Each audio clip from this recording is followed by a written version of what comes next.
loyihani hayotiy sikli deyapmiz. Ya'ni har qanday loyiha 5 ta etapdan, 5 ta fazada bo'ladi. Birinchisi bu boshlash. Mana biz sizlarga keyingi darsimizda aynan mana shu birinchi etapi, loyiha boshlashdagi birinchi etap boshlash haqida chuqur tajribalarga asoslangan bilimlarni ulashamiz. Birinchisi boshlash bosqichi. Bu loyihani boshlaysizmi? Loyiha rahbari sifatida, loyiha menejeri sifatida loyihani boshlaysizmi yoki boshlamaysizmi degan jarayon, bir qism, etap, faza hisoblanadi. Aynan mana shu nuqtada siz loyiha bilan tanishib chiqib, g'oya bilan tanishib chiqib, balki bu loyihani umuman boshlamassiz. Balki bu loyiha sizga bir katta bosh og'riqdir. Balki bu loyiha sizni qiladigan darajangizdagi loyiha emasdir. Tushunyapsiz-a?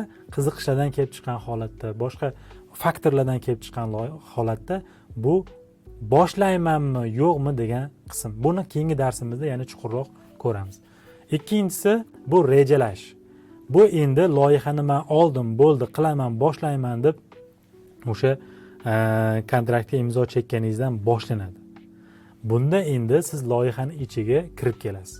Loyihani ichiga kirgan holatda rejalashtirishni boshlaysiz. Moliyaviy tomonlari, resurs tomonlari, komanda, jamoa shakllantirasiz va mana shu loyihani boshidan oxirigacha, ipidan ignasigacha, hani 7 o'lchab bir kes emas, 70 o'lchab bir kes degan narsa mana shu joyda ishlaydi.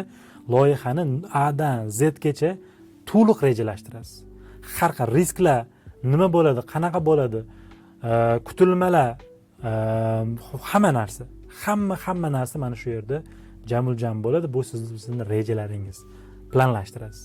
Uchinchi bizda qism bu bajarish. Loyiha boshladingiz, rejangiz tayyor. Rejangizni stakeholder deymiz biz. Ya'ni o'sha jamoadoshlaringiz, sizni komandangizdagi jamoangiz, mijozlaringiz, aksionerlik bo'lsa agar o'sha investorlar bo'ladimi? Umuman mana shu loyihaga aloqador hammani stakeholder deyiladi. O'zbekchasiga bir ulushdor desak bo'lar balki, yoki mana shu loyihaga bevosita yoki bilvosita aloqador odamlar desak bo'ladi. Mana shu odamlar tasdiqlagan reja asosida boshladingiz, reja tuzdingiz, tasdiqlandi va 3-qismga, 3-etapga o'tdingiz, bu bajarish. Bu ham alohida san'at. Buni keyingi darslarimizda yana ham chuqurroq o'rgataman.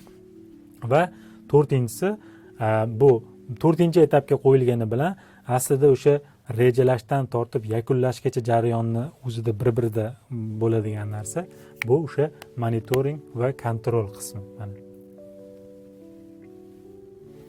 Va oxirgisi loyihani yopish.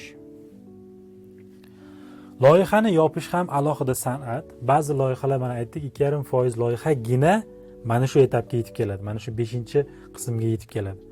Aksariyat 97,5% loyiha mana bu 5-etapimizga umuman yetib kelmaydi. Juda ham muhim. Va biz bugun sizlar bilan mana shu kurslarimiz doirasida nima qilsak, qanaqa texnikadan foydalansak, qanaqa instrumentlar ishlatsak, qanaqa metodlar, fikrlashlarimiz, jamoamiz nima qilsak, biz mana shu joyga muvaffaqiyatli yetib kelamiz. Shu haqda sizlar bilan suhbat qilyapmiz.